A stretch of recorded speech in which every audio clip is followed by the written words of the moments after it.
Assalamualaikum and hi, my name is Izu Aiman Beton Said and I am the moderator for today's discussion.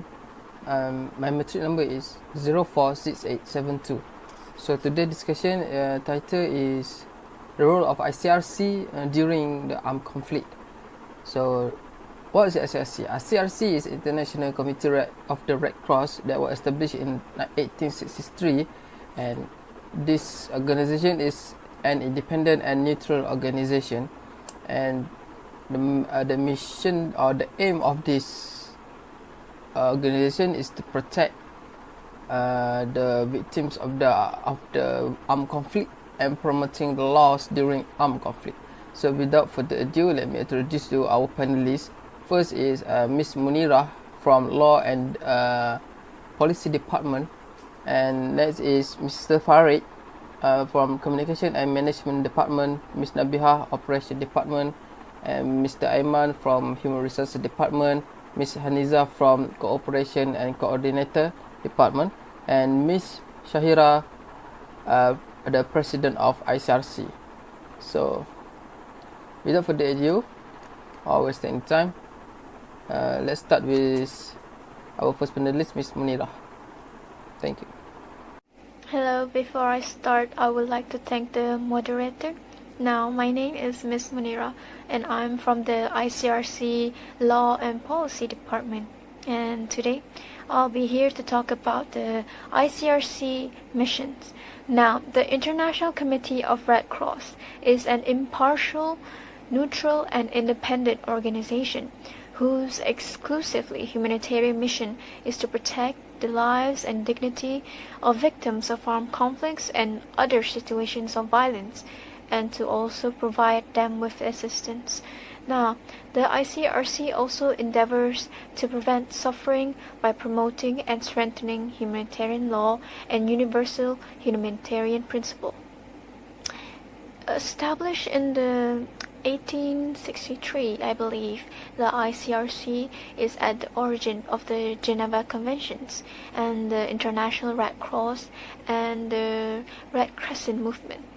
It directs and coordinates the international activities conducted by the movement in armed conflicts and other situations of violence. That is all for me. I believe the other panelists can elaborate more on the role of ICRC. I'll pass it down to the next panelist. Thank you. Hello. So you already know about the ICRC itself, and you already know about the mission of ICRC. So now you might want to know what are the roles of ICRC.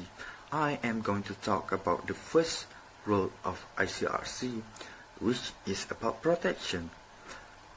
ICRC role is that they have to make sure that the state always obligate to their rules of IHL, of International Humanitarian Law, that they have to treat the detainees humanly and not with a bad treatment.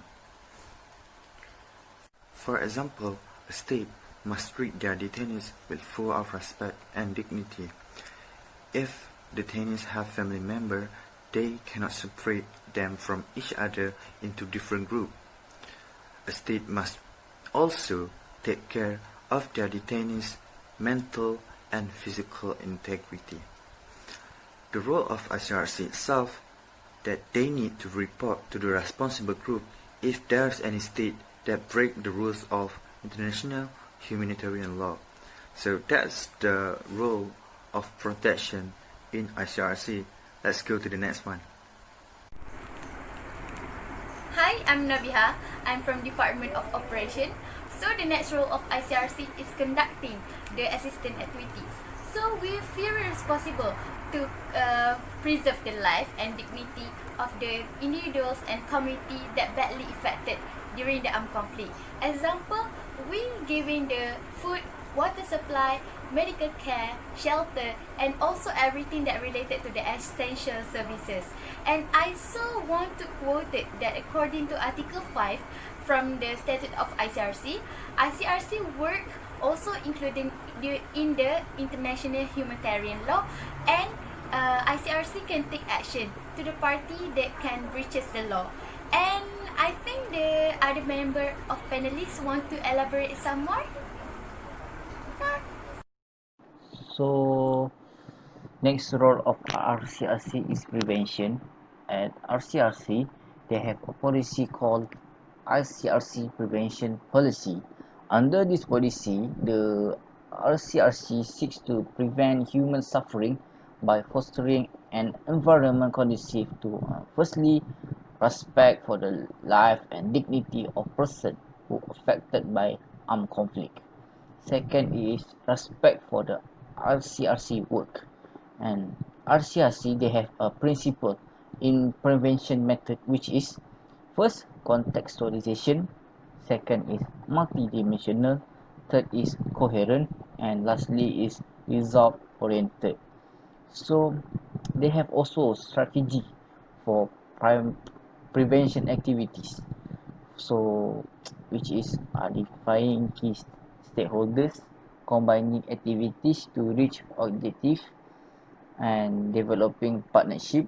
And next is combining appropriate modes of action, and lastly is monitoring and evaluating result. So that is the ICRC role in prevention. Good morning. So today I am Nuhaniza binti Ahmad. I'm going to share with you guys the success that ICRC have achieved in providing aid in conflict area all over the world. Firstly, ICRC have worked in many countries all over the world, including Africa, Asia and Pacific, Europe, Central Asia, Middle East, as well as America. In Africa, we were involved in conflicts such as in Algeria, Angola, Burundi and Cameroon. Meanwhile, in Iraq, ICRC helped displaced people, refugees and civilians in places that were affected by the conflict. We improved access to clean water and healthcare, visit detainees and enable them to contact with their family members that went missing during the conflicts. And recently, our team is on the ground working tirelessly in Yemen to provide them food, clean water and essential household items, as well as support health structures and improving living conditions in the Yemeni prisons. Yemeni crisis is currently the world's single largest humanitarian crisis, and please feel free to head on to our website to help with Yemeni crisis. Thank you. We, the International Committee of Red Cross, had been putting our best efforts, even way before the First World War, handling the effects of armed conflicts around the world. It has never been an easy job for us, but for the betterment of those victims, we poured our blood, sweat and tears to create a world worth living for these people. The members of ICRC are people of compassion, dedication and courage. People from various backgrounds of expertise work together in a system to help directly or indirectly in promoting and implementing international humanitarian law. Now, with the emergence of COVID-19, the workload is adding. For people living in conflict zones, the pandemic spread of coronavirus disease represents a dramatic threat to life. And that is all from today's discussion. And so, me as the moderator would like to say thank you to all of our panelists for sharing good points that would be benefit to all of us. So that's all from me and from the panelists. Thank you.